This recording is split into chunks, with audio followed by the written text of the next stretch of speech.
Vous l'avez reconnu, c'est bien lui. Le Père Noël était à Villepinte pour le week-end du 1er et 2 décembre. Comme chaque année, le marché de Noël marque le début des fêtes de fin d'année. Des chalets ont été installés le long de l'avenue de la Gare décorée pour l'occasion. Une fanfare animait le marché et le Père Noël en personne est venu à la rencontre des petits Villepintois. Alors les enfants ont été très sages comme chaque année, donc j'attends encore leurs lettres.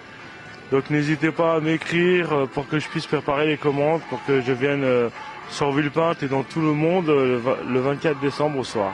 La semaine commerciale de Villepinte s'est achevée par le marché de Noël.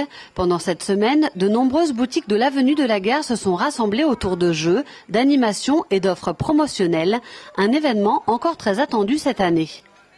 On est sur une manifestation qui a atteint une bonne qualité avec une quantité d'exposants qui reste relativement stable, autour donc d'une trentaine de chalets qui sont mis à disposition par la ville.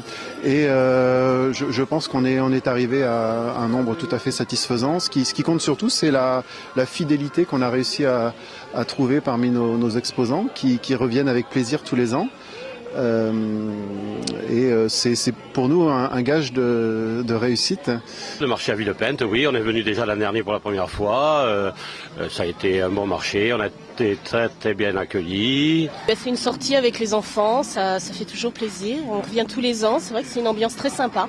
Sur le marché, on pouvait trouver des idées cadeaux, des bijoux, des bougies, des savons, mais aussi du champagne, des brioches, du fromage, des confitures et du foie gras, et pas n'importe lequel.